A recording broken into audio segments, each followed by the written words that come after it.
Portanto, vamos então iniciar aqui o fórum com, esperam-nos aqui duas sessões no dia. Uma primeira, então, dedicada especificamente ao roteiro nacional de infraestruturas e as estratégias para a gestão de dados que estão a ser desenvolvidas. 3 intervenções. Eu pedi depois também a cada um para se apresentar, talvez para isto ser mais rápido e não estarmos aqui com formalismos talvez desnecessários, mas começaremos então em representação precisamente aqui dos responsáveis pelo roteiro nacional de infraestruturas, Daniel Carapau, para fazer esta revisão 2019-2020, uma primeira intervenção. Depois, os planos da FCT para a gestão de dados, o que é que está a ser trabalhado e desenvolvido com João Mendes Moreira. Filipa Pereira irá apresentar os resultados do inquérito que muitas das infraestruturas representadas hoje aqui responderam, e que irá apresentar, portanto, estes resultados, que é algo também muito interessante, são dados que nos fazem também falta, e portanto vamos então ouvir também nesta primeira sessão que vamos ter aqui, nesta primeira parte do fórum, e portanto chamo já o Daniel Carapau, também que convido também a apresentar-se brevemente e depois a começar a apresentação, que é para não perdermos assim tanto tempo, e damos também aqui alguma informalidade a este ambiente online, que também acho que é saudável. Portanto, vamos então avançar. Muito bom dia a todos. Bem, em primeiro lugar, para quem não me conhece, Daniel Carapau, sou gestor de ciência na Fundação da Ciência e Tecnologia, em concreto no Departamento de Apoio às Instituições, que é o departamento que faz a gestão do Roteiro Nacional das Infraestruturas. Queria saudar a organização mais este fórum, o GDI. Como o engenheiro João Nuno Ferreira já disse, realmente foi uma ótima coincidência de timing que o novo roteiro tenha sido publicado muito recentemente, no dia 3 de junho.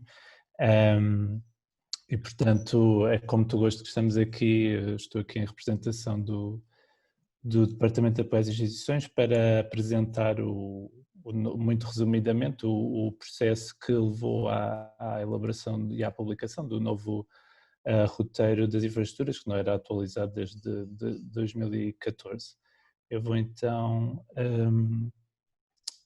projetar aqui a minha apresentação. Exato. Ora bem, então, para não abusar do tempo que me deram, muito rapidamente, como eu dizia e como a nossa audiência está a par, o roteiro original, o roteiro nacional, foi publicado em 2014 e então nos últimos 5 anos tiveram lugar 2 processos diferentes. Em primeiro lugar, o financiamento das infraestruturas que entraram no roteiro em 2014, que é um financiamento global já de mais de 140 milhões de euros, financiamento que vai terminar ou tem um período de 4 anos, portanto este período encerra-se no próximo ano. O ano passado, em 2019, iniciou-se o processo de revisão do roteiro, que é o tema da minha apresentação, e que levou então à publicação, como já disse no início do mês, do novo roteiro, que podem consultar na página da FCT. A revisão do roteiro iniciou-se, como já foi referido anteriormente, com a nova legislação, que é conhecida como a Lei da Ciência. Na sequência dessa legislação foram publicados vários despachos de integração de novas infraestruturas. Depois vou referir brevemente o processo de avaliação de maturidade das infraestruturas do roteiro, que aqui grande parte da audiência participou e conhece bem. E, finalmente, muito resumidamente, o que é que consta do novo roteiro. Como já foi referido, a Lei da Ciência, que é o Decreto-Lei 63 de 2019, passou a integrar explicitamente as infraestruturas de investigação no sistema científico e tecnológico nacional. Especificamente em relação à revisão do roteiro, está definido que a criação de infraestruturas e sua inclusão no roteiro nacional pode ser promovida por iniciativa do Governo, através de despacho do membro do Governo responsável pela área da ciência e tecnologia, ouvidas as instituições de IT. As novas infraestruturas refletem prioridades nacionais inscritas no Plano Nacional de Reformas e também os termos já definidos, já conhecidos para o novo Programa Quadro Europeu, Horizonte Europa, que se inicia no próximo ano. E neste contexto foram então introduzidas num primeiro tempo, em abril do ano passado, 8 novas infraestruturas em áreas temáticas muito variadas, que estão aqui referidas no slide, e num segundo momento, em agosto do ano passado, mais 4 novas infraestruturas. Tendo em conta esta integração de 12 novas infraestruturas que teve lugar no ano passado, o facto de já ter decorrido 4 anos sob a última avaliação ou análise de maturidade, que ocorreu em 2015, e mais 2 anos desde o início do financiamento, foi decidido pela FCT lançar uma nova avaliação de maturidade das infraestruturas. Esta avaliação é uma atribuição do Comitê de Acompanhamento das Infraestruturas. Houve um primeiro comitê nomeado quando a publicação do primeiro roteiro, mas cujo mandato necessitava de ser renovado, e foi então nomeado um novo comitê com 31 especialistas nacionais, representantes dos domínios temáticos do roteiro, em que cada domínio possui 2 coordenadores. E foi ainda selecionado um grupo de avaliadores externos para complementar as expertise dos membros do comitê.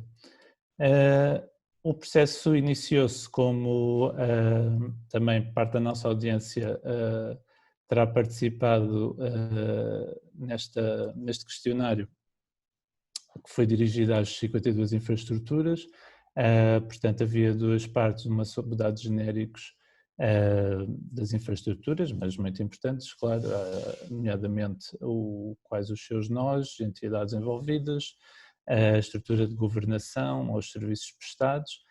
Esta informação a FCT disponibilizará numa base de dados, e numa segunda parte as 9 questões relacionadas com aspectos de implementação, que são no fundo os 9 critérios de avaliação em causa, que foram depois considerados pelos avaliadores.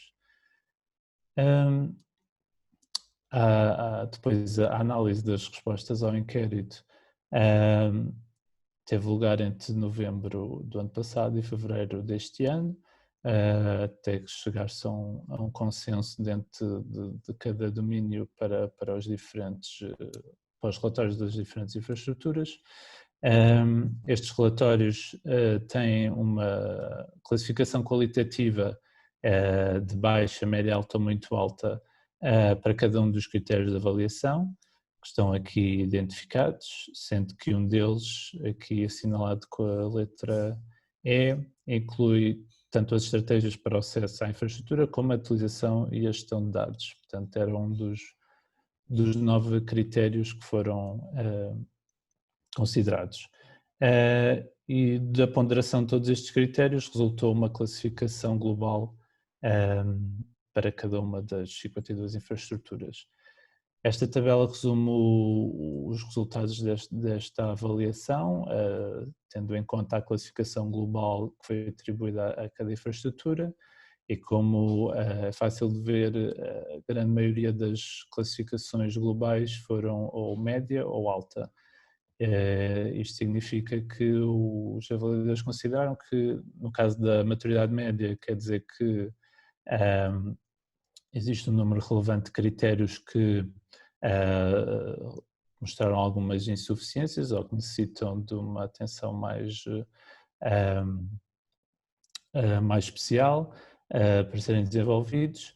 No caso da maturidade alta, foi considerado que o número de critérios que necessita de desenvolvimento é mais reduzido. Os relatórios finais foram divulgados junto das infraestruturas em março passado, estes relatórios incluem recomendações específicas do comitê para cada uma das infraestruturas. Está atualmente em curso a avaliação das 3 primeiras infraestruturas integradas já no ano de 2020. Acerca das recomendações, nós fizemos um levantamento de algumas recomendações que são ou que foram frequentes a encontrar nos relatórios, e isso está sumarizado no relatório global do processo que estará brevemente disponível também no site da FCT. E algumas destas recomendações estão aqui neste slide. Obviamente isto não quer dizer que haja uma acumulação destas recomendações, portanto recomendações são algo frequentes, apenas isso, e uma das recomendações está aqui em terceiro lugar é desenvolver políticas de acesso e utilização e gestão de dados mais detalhadas.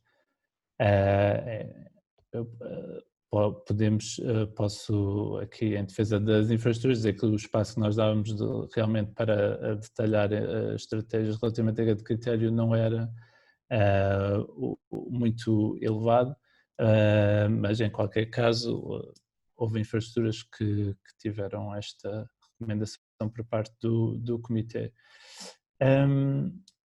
Outras recomendações são de atualizar os websites com mais informação, a profissionalização dos recursos humanos, ou a identificação de indicadores de performance quantitativos, que é uma questão, enfim, transversal a todas as infraestruturas, a definição de KPIs que permite a avaliação quantitativa da sua performance. Em seguida, então, finalmente, as últimas infraestruturas a serem integradas foi já em 2020, 3 novas infraestruturas no primeiro momento, que são aquelas que estão agora a ser também avaliadas em relação à sua maturidade, e houve ainda mais uma infraestrutura mais recentemente, o que dá um total de 56 infraestruturas, que são aquelas que constam do roteiro publicado no início deste mês. Os domínios das novas infraestruturas são 4, são 2 na área do ambiente, 3 nas físicas e engenharias, 1 digitais e 10, portanto o domínio que tem mais novas infraestruturas é o da saúde e alimentação.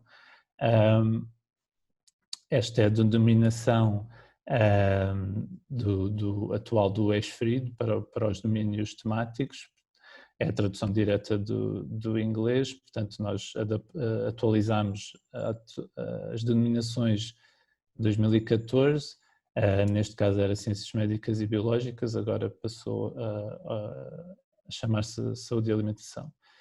Referir ainda que as 16 infraestruturas, as novas 16 infraestruturas estão alinhadas ou com uma política pública setorial, ou com uma infraestrutura europeia, portanto o roteiro ESFRI ou outra organização de investigação europeia. Já vou referir alguns exemplos mais adiante. Esta é a lista das 16 novas infraestruturas, agrupadas pelos domínios, portanto as 2 primeiras no ambiente, depois nas ciências físicas e engenharias, a Rede Nacional de Computação Avançada, no âmbito das infraestruturas digitais e depois 10 infraestruturas na área da saúde e alimentação. Identifiquei aqui a negrito a Rede Portuguesa de Centros de Recursos Biológicos, apenas porque será a primeira infraestrutura que será a sede da infraestrutura do roteiro ESFRI, portanto será a sede europeia, será em Portugal, mais concretamente na Universidade do Minho. Finalmente, então abordando em concreto os conteúdos do roteiro que resultam destes vários processos que referi, estão aqui identificados os vários conteúdos, podem, como já disse, consultar no site da FCT, apenas chamar a atenção de que na introdução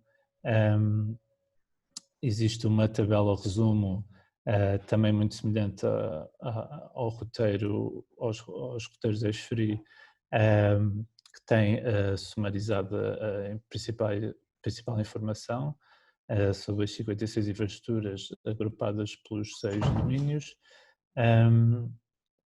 e também o conteúdo principal do router, que são as fichas informativas das 56 infraestruturas, aqui com mais detalhes, como todas as instituições que pertencem ao consórcio da infraestrutura, os montantes de financiamento aprovados, respectivos,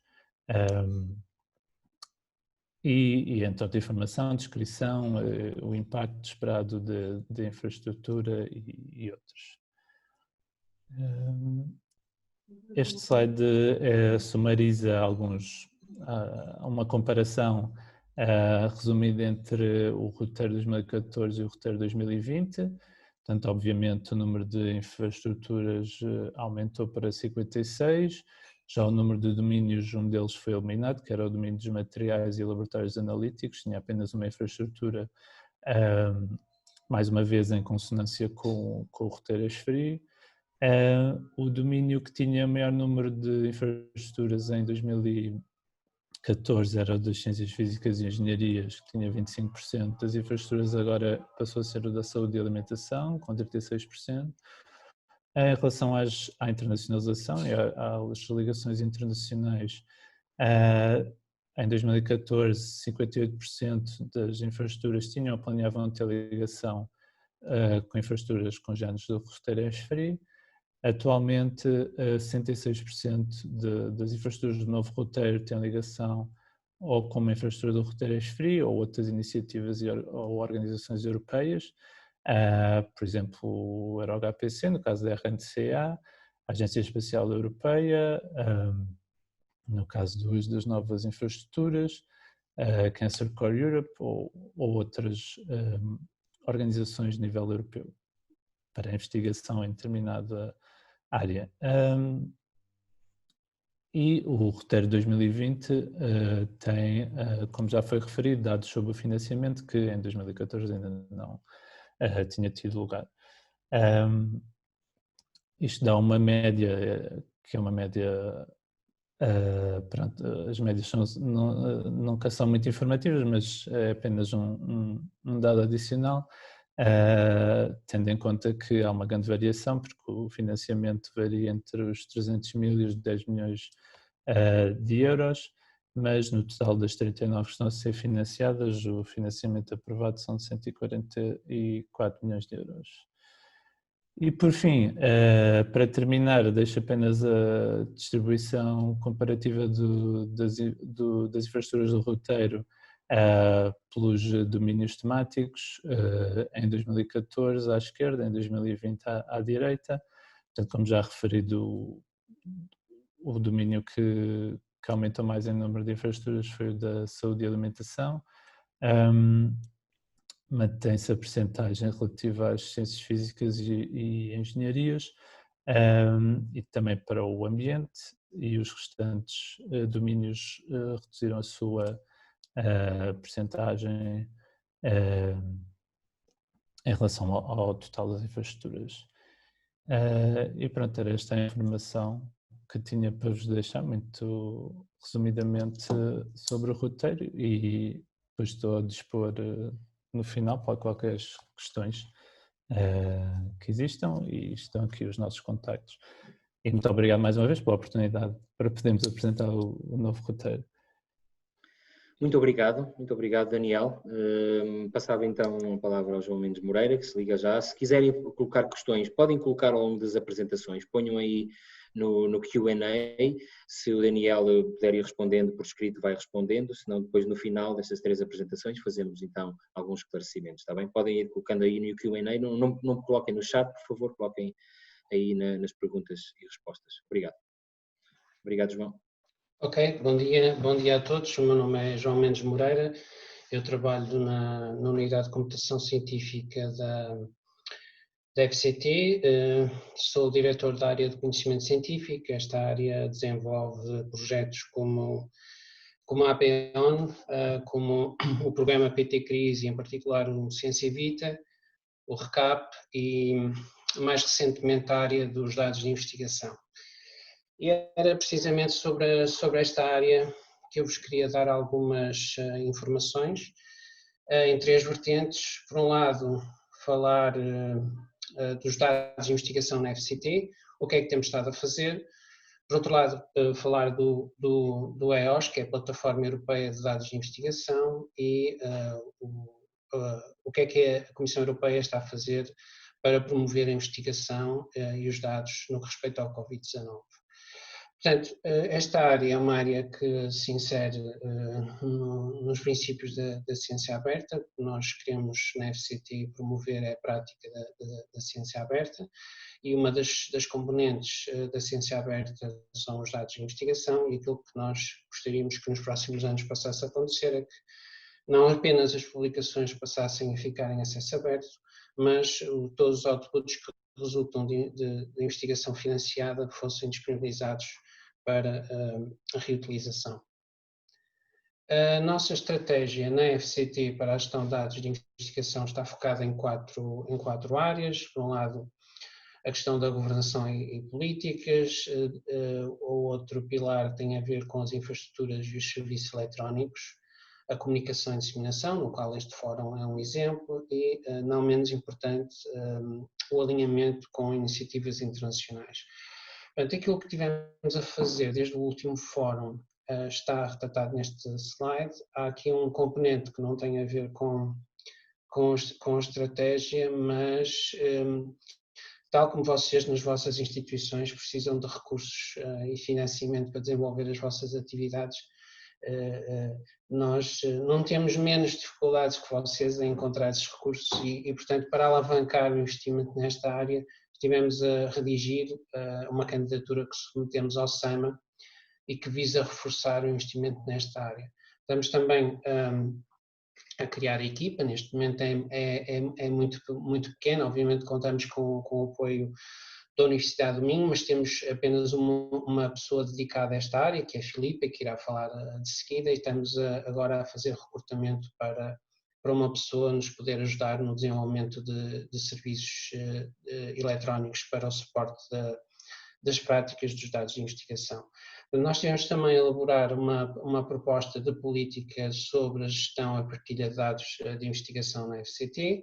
Esta política está muito alinhada com a política da Comissão Europeia e com a Science Europe, que é uma associação que reúne os financiadores de toda a Europa. De qualquer das maneiras, a política, antes de ser publicamente disponibilizada, tem que seguir um conjunto de tramitações internas, portanto ainda irá demorar algum tempo. No que diz respeito às infraestruturas e serviços, nós estamos, em conjunto com a Universidade do Minho, a desenvolver um estudo de estado de arte para ver como é que os outros países estão a gerir e os outros financiadores gerir dados de investigação, a desenvolver também uma análise técnico-funcional que vai culminar com a escolha de um sistema de informação para a gestão de planos de dados de investigação, e que esperemos que no próximo fórum já ter algumas informações sobre esta matéria. De resto, também temos estado a acompanhar as iniciativas internacionais, algumas das quais irei falar de seguida. Um aspecto muito interessante que eu gostaria de destacar, e também aconteceu na FCT desta feita, ao nível de um instrumento de financiamento, que é um concurso para a ciência dos dados e inteligência artificial na administração pública, e foi o primeiro concurso a ter uma majoração, ou seja, as candidaturas que incluíssem um plano de gestão de dados do seu projeto seriam beneficiadas por esse facto, e também aquelas que usassem recursos de supercomputação. É um desenvolvimento bastante interessante, obviamente que é num contexto de um instrumento de financiamento muito pequeno, mas ainda assim foi muito interessante preparar a informação e todas as ferramentas para fazer este concurso e depois ver os resultados. Este plano continha mais ou menos seis categorias de informação. Que dados é que vão ser coletados, que dados é que vão ser produzidos, se a informação vai ser reutilizada, que metadados e documentação é que vão acompanhar os dados, os procedimentos de backup e de armazenamento, como é que se faz a gestão da informação pessoal, os direitos de propriedade, como é que a informação vai ser preservada no longo termo e que recursos é que estão disponíveis para fazer a gestão dos dados de investigação. Isto tinha um conjunto de subquestões e, portanto, o plano de dados requeria aos participantes que respondessem a uma série de questões. Eu não posso, nem devo, até porque o concurso está ainda em avaliação, fazer qualquer comentário específico, mas queria destacar aqui alguns aspectos que me parecem interessantes. Como eu referi, houve uma majoração para quem fizesse planos de dados de investigação e usasse recursos de supercomputação, e aqui o João Nuno Ferreira irá falar sobre a RNCA, mas a mensagem que eu quero passar é que nós disponibilizamos e estamos a preparar para cada vez mais o fazer recursos de armazenamento e processamento de dados e que irão estar disponíveis para quem desenvolve a atividade científica. Outro aspecto que eu achei menos bem conseguido nos planos que já vi foi a questão e que foram todos, a questão dos standards de metadados. Era muito importante, não quer dizer que não tenham feito, a minha recomendação é que vejam sempre se existe algum standard, ou não existindo, se existe alguém a trabalhar nesta matéria, porque escolherem um conjunto de metadados que não é standard, depois haverá problemas de ligar a vossa base de dados com outras. A questão também dos repositórios confiáveis, portanto, aqueles que produzem dados de investigação. A política da FCT requer que, para que o conjunto de dados seja depositado, tem que ser depositado num repositório confiável, e é importante também quem produz dados começar a ter atenção a estes aspectos, porque eles vão surgir na política mais adiante. Sobre a EOSC, também vos queria dar conta dos últimos desenvolvimentos. Portanto, a EOSC é uma iniciativa lançada pela Comissão Europeia, apoiada pelos Estados-membros, membros associados, e ela visa fornecer a 2 milhões de investigadores e inovadores da União Europeia um ambiente integrado de serviços para a gestão, análise, reutilização dos dados de investigação nas várias disciplinas e aumentar a criatividade, a produtividade e a reprodutibilidade da investigação. Os objetivos do EOSC são bastante ambiciosos, eu não tenho tempo para falar muito sobre eles, mas em traços gerais, portanto, os problemas são a criação de maior awareness para a open science, a ciência aberta, nos setores públicos e privados, a questão dos dados não serem encontráveis, não serem acessíveis, não serem interoperáveis, e a questão da existência dos dados em silos, que depois dificultam a possibilidade de cruzar informação entre áreas de investigação. Portanto, estes são os objetivos ambiciosos do EOSC. Este slide está aqui, obviamente, para efeitos de consulta a posteriori, é bastante denso. O que eu vos quero dizer é que o EOSC, eu participo na estrutura de governação do EOSC, e tem estado muito empenhado e muito avançado. Portanto, o que vai acontecer amanhã, da parte da tarde, vai ser a aprovação dos estatutos da Associação EOSC, uma associação belga que, no fundo, vai gerir o EOSC. E também já foi escrita uma proposta de parceria com a Comissão, que regula, no fundo, os benefícios e as obrigações e o trabalho que vai ser feito e financiado parcialmente pela Europa. O trabalho também se tem estado a focar em descobrir o que é que existe hoje em dia no terreno em cada um dos países, o Landscape Analysis, a questão dos dados FAIR, a questão da arquitetura, a questão dos aspectos de formação e treino, sustentabilidade e regras de participação. Passando então agora para a última parte, queria-vos dar conta, também vos falei desta iniciativa em maio, numa reunião do RECAP, de que a Comissão Europeia lançou, e está a ser liderada pelo EMBL-EBI, uma iniciativa que visa gerir dados e serviços relacionados com o Covid-19 para toda a Europa. Esta infraestrutura gera, portanto, informação sobre o vírus propriamente dito, o vírus, portanto, sobre os humanos, o vírus, os humanos e a evolução do vírus nos humanos. Portanto, são as três dimensões. Tem serviços que facilitam a investigação, e depois os investigadores conseguem desenvolver um conjunto de atividades. A parte engraçada, interessante, e amanhã teremos o keynote, que é o chair do Executive Board do EOSC, a falar melhor sobre o EOSC propriamente dito, mas é que esta iniciativa consegue reunir um conjunto de instituições muito alargada, reguladores que têm dados clínicos, tenham biobancos e consegue federar, tem por objetivo federar as várias instituições europeias e também a nível nacional e ligar, no fundo, os cientistas da Europa e do mundo com um objetivo comum. A Comissão desafiou os Estados-membros e os membros associados a criarem um grupo de trabalho e dando orientações sobre a necessidade deste grupo de trabalho ter pelo menos a coordenação a nível político, coordenação técnica, coordenação na área da investigação e na área da saúde.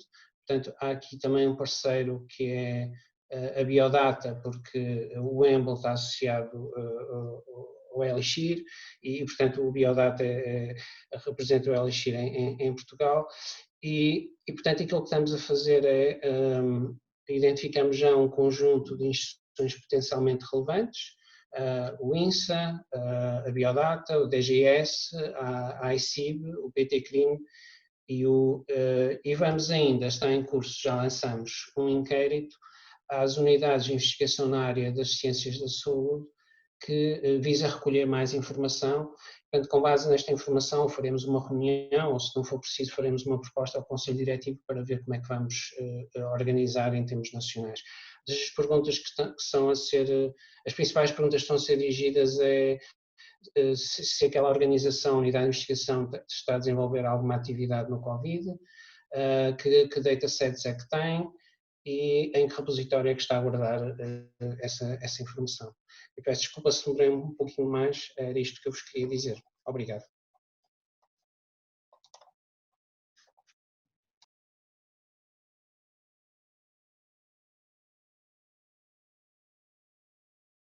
Para a Filipa Pereira, que também pode já começar a partilhar a tela, chamo aqui também online. Para seguir, já sabem, perguntas aqui no Q&A, se quiserem fazer, no final vamos cobrir estas perguntas. E que responderemos, algumas poderem ser respondidas por escrito, entretanto, no final responderemos a todas. Força, Filipa. Olá. Olá, muito bom dia a todos. O meu nome é Filipa Pereira, trabalho na área de gestão de dados de investigação da Unidade de Computação Científica Nacional da FCT, como o João já teve também a oportunidade de referir anteriormente, e estou aqui precisamente hoje para vos fazer uma apresentação de uns resultados do inquérito que foi direcionado às infraestruturas do roteiro no decorrer deste ano. Relativamente aqui à agenda, portanto, eu vou efetuar primeiro um breve enquadramento abordando a iniciativa European Open Science Cloud, vou também falar brevemente sobre o projeto EOSC Synergy e depois vou também explicar o porquê e o motivo da realização do inquérito. De seguida, vou então abordar o tema dos resultados do inquérito, vou tirar, portanto, as primeiras e as principais conclusões e dar aqui um bocadinho de espaço se alguém quiser colocar alguma questão ou esclarecer alguma dúvida. Portanto, passando ao enquadramento do inquérito que foi realizado, e como o João já teve a oportunidade também de referir na apresentação anterior, como é do conhecimento de muitos dos participantes do Fórum GDI, portanto a European Open Science Cloud é uma iniciativa da Comissão Europeia e eu relembro que em termos gerais a EOSC pretende estabelecer, portanto, uma plataforma digital confiável para a gestão e processamento dos dados de investigação. É uma iniciativa que visa dar resposta ao movimento da ciência aberta e também da inovação aberta e representa, ou pretende representar, um ambiente seguro, não só para o próprio processo da gestão dos dados de investigação, como também para os investigadores europeus e para todas as unidades de ciência e tecnologia. Como o João falou também, já de uma forma, um overview, portanto, a EOSC pretende e já está a disponibilizar inclusive serviços na área de gestão de dados de investigação, que incluem armazenamento, gestão, análise e reutilização de dados, tudo isto com uma base de uma federação de infraestruturas de dados de investigação que já existem. Portanto, pretende ser uma plataforma ou, por assim dizer, um sistema de sistemas. Existem vários projetos promovidos pela Comissão Europeia, portanto, que visam apoiar e contribuir à implementação da EOSC. Eu coloquei aqui apenas alguns exemplos e passava a destacar o EOSC Hub, que pretende simplificar o acesso a produtos, serviços, recursos através de um catálogo integrado. Temos também o EOSC Landscape, que tem vindo a fazer um mapeamento das infraestruturas de investigação europeias que poderão vir a fazer parte da Federação EOSC. Temos um dos projetos possivelmente mais conhecidos aqui em relação aos participantes do fórum, que é o projeto OpenEAS, que visa apoiar a implementação do acesso aberto na Europa. E falaria aqui também do EOSC Synergy, que é um projeto que eu vou falar agora de seguida e que tem como principal missão nivelar a experiência, o esforço e os recursos das infraestruturas de investigação. Relativamente ao EOSC Synergy, portanto, nós temos aqui a participação juntamente com outros 8 países europeus. Em relação à representação nacional, temos a FCT em conjunto com o LIP, com a INCD e também com o LNEC. A FCT e a FCCN está a participar proximamente no Work Package 5, que se centra no alinhamento das políticas e práticas de cada um dos países participantes, nomeadamente em termos de procurement e também de afetação de recursos. E é precisamente aqui que eu destacava 2 entregáveis, ou 2 deliverables, que levaram à tomada de decisão da preparação do inquérito. Portanto, são eles a análise landscape, que o João também referiu agora anteriormente, que visa fornecer uma visão geral das políticas, práticas, estratégias em torno de várias áreas, desde o financiamento, do procurement, acesso e partilha de serviços, e depois, em consequência da análise landscape, teremos a análise de gaps e um conjunto de recomendações que irão ser preparadas. Portanto, foi tomada a decisão por parte do grupo de trabalho de preparar este inquérito. E eu chamava aqui a atenção que este inquérito teve como base um outro que foi preparado por um outro grupo de trabalho que é muito semelhante ao EOSC Synergy, que é o grupo EOSC Pillar, desta vez centrado nos países da Europa Central e que tinha já desenvolvido um inquérito denominado National Initiatives e que nós, portanto, enquanto grupo EOSC Synergy, portanto, os 9 países participantes, acabaram por aproveitar, portanto, toda a base de construção desse inquérito que encaixava perfeitamente no landscape que nós pretendíamos produzir. Portanto, em termos muito gerais, os 2 principais objetivos do inquérito centram-se em obter informação para avaliar a potencial contribuição das infraestruturas de ciência e tecnologia nacionais para serviços considerados relevantes no âmbito da iniciativa EOSC e, em simultâneo, aproveitar a oportunidade para recolher também informação sobre iniciativas de gestão de dados e serviços dessas mesmas infraestruturas. Em termos de stakeholders, e como eu já tive a oportunidade de referir, portanto, nós dirigimos um inquérito ao roteiro nacional, portanto isto foi um inquérito que foi preparado e conduzido entre o mês de fevereiro e março, portanto na altura ainda estariam só 52 infraestruturas no roteiro e não as 56 que o Daniel agora de manhã teve a oportunidade de referir. e, portanto, o inquérito dirigiu-se a este conjunto de infraestruturas, que engloba, portanto, as infraestruturas temáticas e as infraestruturas, e utilizámos uma plataforma online que é, portanto, o Lime Survey, uma plataforma que acaba por ser até bastante user-friendly e é específica precisamente para este tipo de inquéritos.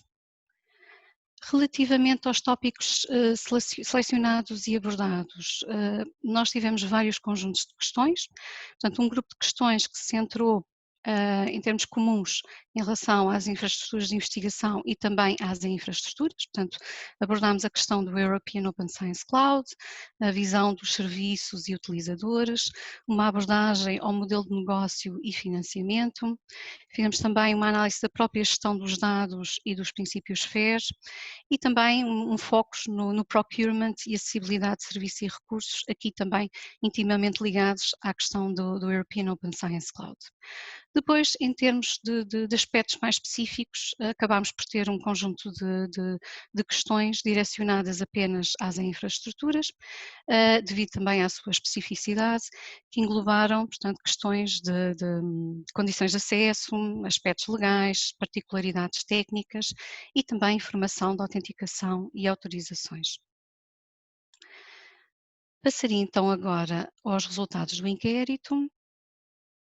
E, numa primeira instância, abordaria aqui a questão da taxa de resposta. Portanto, relativamente às respostas completas obtidas, tivemos uma taxa de cerca de 71%, portanto, das 52 infraestruturas, 37 cumpriram o preenchimento completo do inquérito que foi submetido. Então, em termos de conjunto de questões relacionadas com a iniciativa EOSC, as infraestruturas de investigação, em conjunto com as infraestruturas, foram questionadas relativamente ao conhecimento da iniciativa EOSC. Portanto, das 37 infraestruturas que responderam ao inquérito, 4 referiram que estão muito familiarizadas e 16 referiram que a iniciativa lhes é familiar. Do lado oposto, portanto, cerca de 35% das infraestruturas, ou seja, 13, não estão muito familiarizadas e 4 não conheciam de todo a iniciativa. Aqui coloquei par duas questões que acabam por estar muito correlacionadas. Portanto, a primeira tenta inferir sobre o impacto que a EOSC poderá ter ao nível dos planos estratégicos das infraestruturas. Portanto, verificamos que praticamente metade das infraestruturas consideram que a EOSC terá algum efeito e cerca de 15% têm uma expectativa elevada. Em paralelo, em termos de benefícios para as infraestruturas com a implementação do EOSC, verificamos que cerca de 67% destas infraestruturas têm expectativas de vir a usufruir de algum benefício e 21% têm essa certeza. Os participantes do inquérito foram também questionados se já estariam a contribuir de alguma forma para a iniciativa. Verificamos, e podem verificar portanto, no gráfico, que a grande maioria não estará ainda a contribuir. Na verdade, tivemos uma resposta de 6 infraestruturas que já estão a ter algum envolvimento em projetos e coloquei aqui ao lado algumas das respostas que nos foram dadas e que acabam por incluir, portanto, a participação em projetos específicos, nomeadamente participação no Executive Board do Grupo de Trabalho de Skills and Training, temos também a participação em colaboração com o EOSC Hub e com o EOSC Synergy, a colaboração com o EOSC Live e depois temos mesmo projetos específicos relacionados com a ciência aberta e o acesso aberto. Quisemos também perceber, junto às infraestruturas que ainda não estão a contribuir, qual é a perspectiva de o virem a fazer. De acordo com as respostas obtidas, portanto, cerca de 63% acham provável virem a contribuir e 11% muito provável. Queria aqui, em termos de resumo, tirar aqui alguma informação, portanto, alguns insights importantes e com base portanto, nos outputs do inquérito. Verifica-se que é perceptível, portanto, que a conscientização e o conhecimento sobre a iniciativa ainda tem aqui algum espaço e alguma margem de melhoria. Portanto, é óbvio que é um trabalho que tem que envolver vários stakeholders e a própria EOSC, mas é um trabalho que será muito benéfico, certamente, para todas as instituições. Existe aqui um ponto muito positivo, que inclusive também já foi referido pelo Daniel, que é o facto de grande parte das infraestruturas estarem já relacionadas ou ligadas a infraestruturas ou congêneres europeias, nomeadamente ao roteiro do ESFRI. Portanto, Tendo em conta as 56 infraestruturas que estão atualmente no roteiro nacional, cerca de 66% estão ou planeiam estar ligadas, portanto, a este roteiro do ESFRI ou a qualquer outro tipo de consórcio internacional ou europeu. Portanto, isto é um ponto bastante positivo. Achei também interessante colocar aqui as principais expectativas que conseguimos retirar de questões até de formato aberto por parte dos intervenientes do inquérito. E, portanto, percebe-se que em termos de expectativas, a maior parte das infraestruturas está bastante focada na questão da possibilidade de haverem mais utilizadores, um acesso melhorado aos dados e aos resultados de investigação, portanto, eventualmente mais apoio financeiro, o apoio no cumprimento dos princípios FES, a representação de uma plataforma que seja aberta, confiável e segura e também a garantia dos próprios conteúdos serem seguros. Passava agora ao bloco de informação referente aos serviços e aos respectivos utilizadores. Durante o inquérito foi colocada a questão às infraestruturas de se autocategorizarem, ou seja, dizerem se são infraestruturas de investigação ou e-infrastructures, portanto, é infraestruturas. Relativamente ao grupo de infraestruturas de investigação, foi solicitada que fossem, portanto, explicados quais os serviços que disponibilizam à comunidade de investigação. Esta foi uma questão de escolha múltipla, portanto, é natural que cada infraestrutura pudesse selecionar mais de um serviço e, tendo em conta as respostas obtidas, verificamos que a grande parte dos serviços se relaciona, portanto, com equipamentos científicos ou conjuntos de instrumentos, seguidos de recursos baseados no conhecimento, tais como coleções, arquivos, dados de investigação e infraestruturas de investigação e inovação de natureza específica. Relativamente à rúbrica de outros, foram dadas algumas respostas, nomeadamente alguns exemplos de recursos biológicos marinhos, serviços de investigação biomédica e inclusive aplicações espaciais. Colocámos uma questão idêntica em relação às infraestruturas, portanto, mas aqui focada no âmbito dos serviços digitais e, como poderão observar pelo gráfico, portanto, cerca de 75% providencia serviços de HPC, portanto, High Performance Computing, que podem ser utilizados para processar dados de investigação. 50% oferece infraestruturas de dados que permite o armazenamento e a própria gestão de investigação.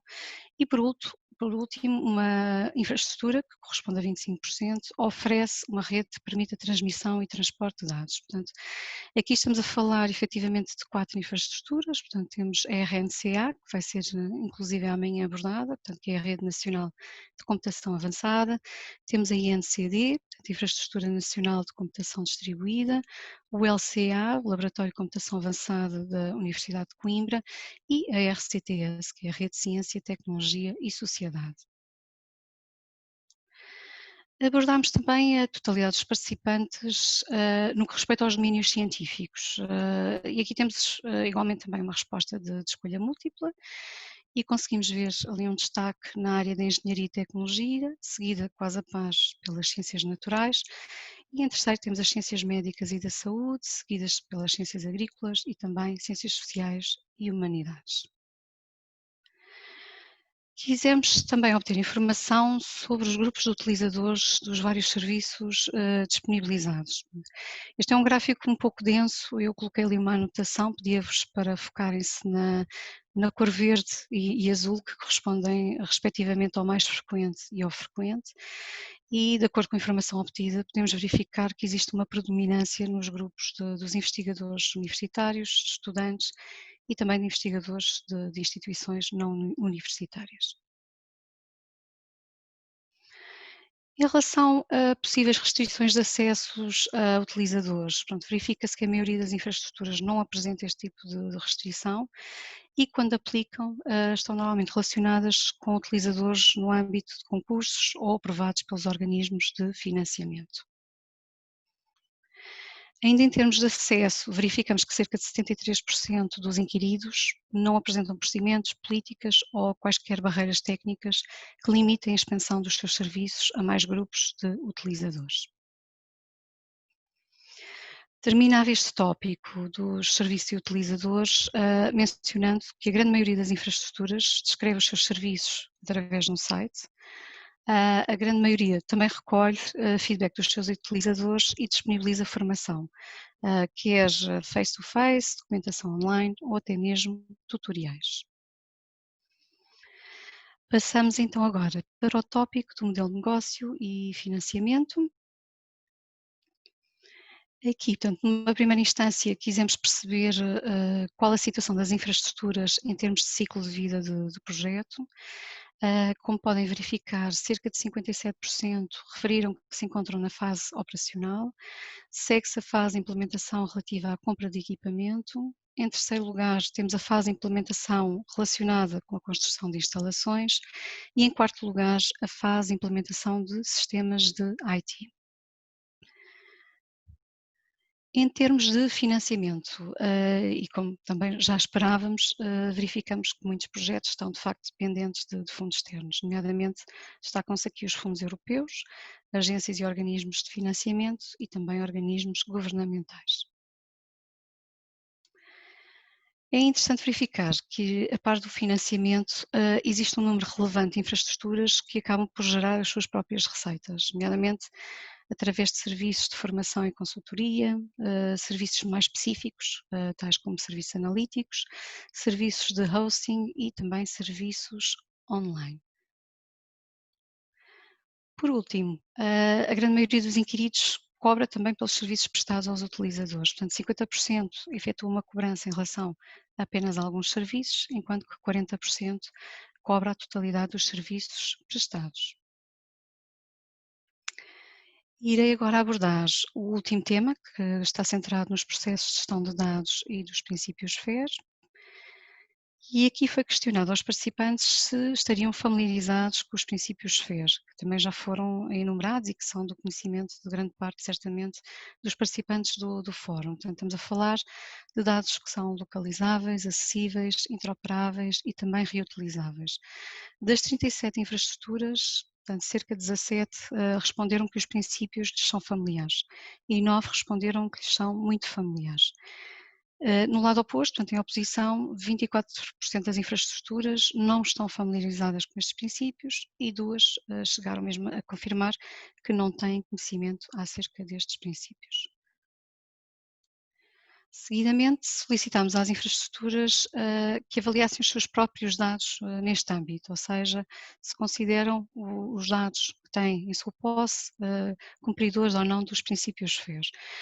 Aqui é importante referir, e como podem também verificar no gráfico, que cerca de 29%, ou seja, 10 infraestruturas, consideraram que esta situação não é aplicável. Portanto, em relação às restantes, 23% consideram que os dados cumprem os princípios FAIR, 34% consideram que os seus dados são de alguma forma FAIR e 14% consideram não cumprir muito estes princípios.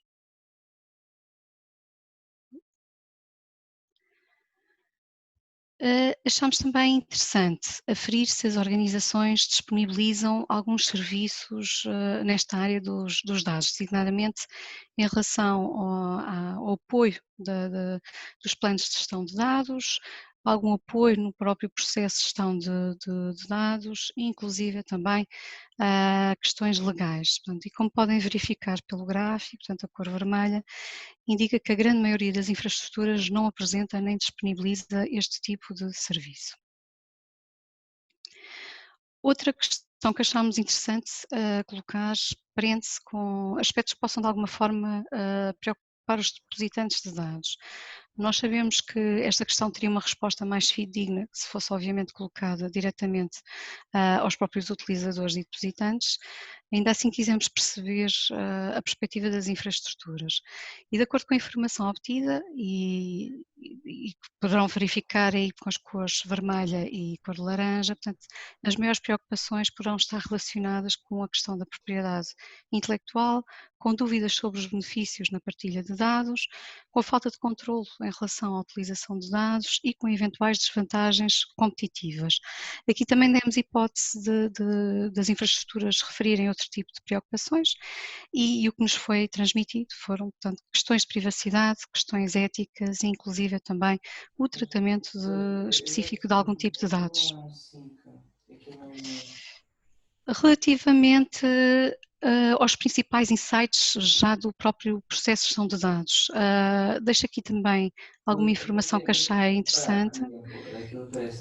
Eu peço desculpa e só pedir quem, deve ser aqui algum orador que terá, ok, acho que agora já está bom o som, peço desculpa.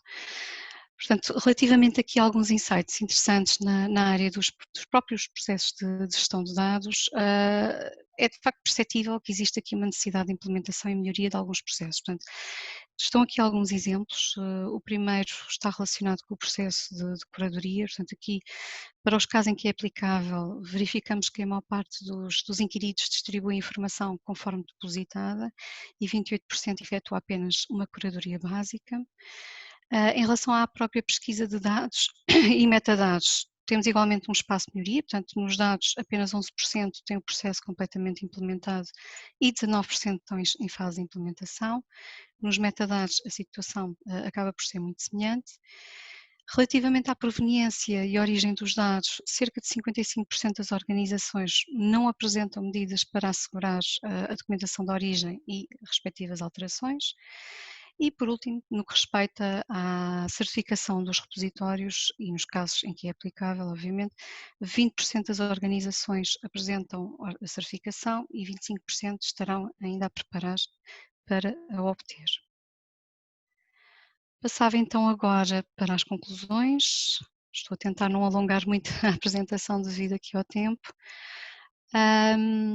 Como podem verificar, portanto, eu aqui tirei as principais conclusões dos tópicos que acabei de abordar. Portanto, verificamos que ainda existe um número significativo de infraestruturas que não estão de facto familiarizadas com a EOSC. Também, como já referi, acho que há aqui de facto um caminho de disseminação e de maior comunicação entre vários stakeholders que tem que persistir. De igual modo, os benefícios que poderão advir com a implementação da iniciativa parecem ainda não estar muito claros juntos de algumas infraestruturas. Portanto, eu aqui, eu e mais pessoas têm a ideia que obviamente a explicação de alguns casos de uso, nomeadamente a situação que agora estamos a vivenciar a nível da Covid-19, poderão ser muito úteis a ajudar a perceber o impacto positivo que pode advir desta federação que é a EOSC. Consultando também o EOSC Marketplace, verifica-se ainda uma baixa visibilidade das infraestruturas nacionais, portanto aqui também há um espaço de melhoria. E também, noutra área, é incontornável falar sobre a dependência que existe, em grande medida, do financiamento dos projetos. Como eu também acabei de referir neste último tópico, portanto, há que implementar e melhorar alguns processos da gestão de dados, nomeadamente a adoção de planos de gestão de dados, dos princípios FES e de alguns processos específicos de curadoria, preservação, acessibilidade e também partilha de dados. E, por outro lado, um aspecto muito positivo é bom verificar que as infraestruturas do roteiro se pautam na sua maioria pelo alinhamento e ligação a organizações europeias e internacionais. E aqui alguns exemplos, nomeadamente a questão das infraestruturas de investigação muito ligadas ao roteiro do ESFRI, a nível das infraestruturas mais ligadas a outro tipo de congêneres, temos aqui o EGI, o PRAS, o GEAN, o Euro-HPC, o PANES e também Ibergrid. E por último, eu gostaria de referir, e acho que é de conhecimento de todos, que é natural e é muito importante que as infraestruturas nacionais percebam que representam um papel importantíssimo e estratégico nesta área dos dados de investigação e, consequentemente, no próprio movimento da ciência aberta e também da inovação aberta. Eu gostaria de, obviamente, agradecer aos participantes deste fórum, espero não ter feito aqui uma apresentação demasiado longa. Queria agradecer em particular aos participantes do nosso inquérito. Temos a noção que o momento em que ocorreu não foi dos melhores devido às circunstâncias atuais. De qualquer forma, a informação obtida foi muito, muito relevante e completa e notou-se uma grande preocupação na forma como as respostas foram transmitidas e foram muito, muito úteis para a nossa análise landscape. Pronto. Como eu também já tive a oportunidade de referir, portanto, aqui focámos os tópicos principais e que também queríamos explorar junto da comunidade. O inquérito tinha mais questões E, portanto, eu no slide seguinte vou deixar os meus contactos e estejam, por favor, à vontade se quiserem obter mais informação ou mais algum tipo de detalhe. Muito obrigado.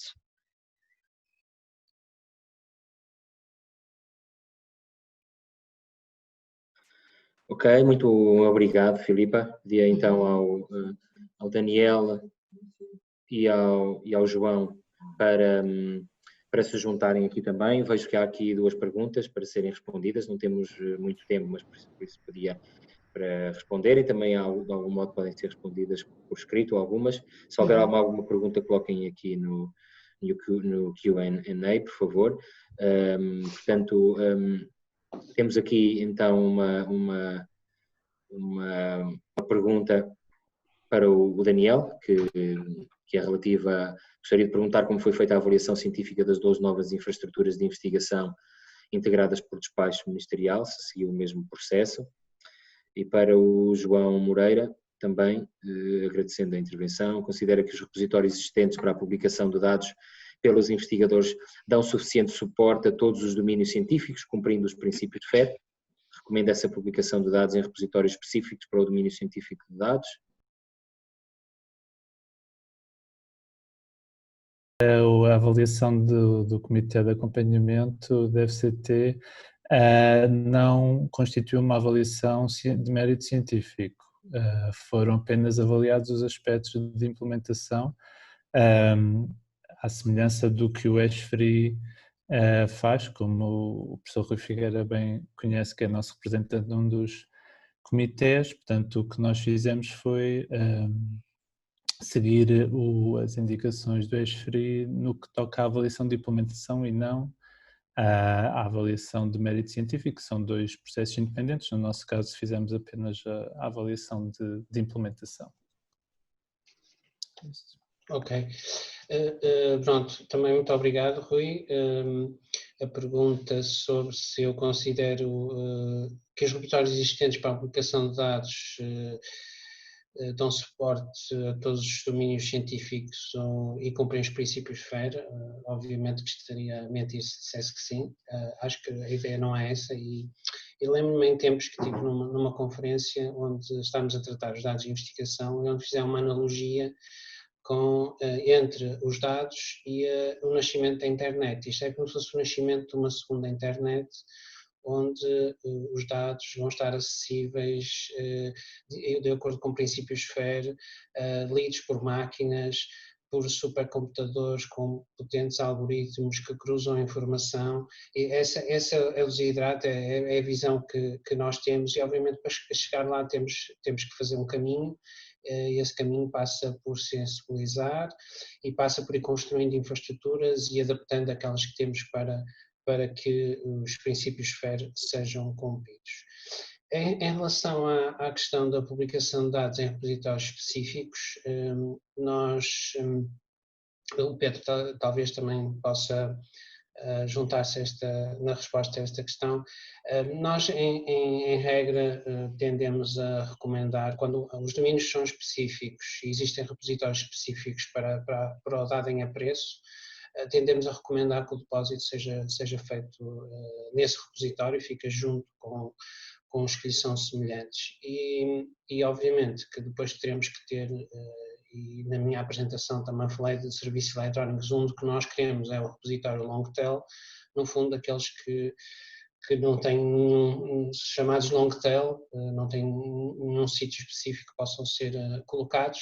Aliás, esse papel também está a ser cumprido hoje em dia pelo repositório Zenodo, disponibilizado pela Comissão Europeia. Não sei, Pedro, se queres acrescentar alguma coisa. Não acrescentaria. Obrigado, João. Estamos Filipa, sobre os resultados do questionário, portanto, aqui se estão disponíveis para consulta, ou onde é que vão estar, ou quando? Sim, portanto, eles constam do documento do Landscape Analysis, que está precisamente neste momento a ser publicado. Portanto, nos próximos dias estará publicado e eu poderei, na altura, partilhar o link para este documento. Portanto, farei esse envio aos participantes do fórum, se assim acharem necessário.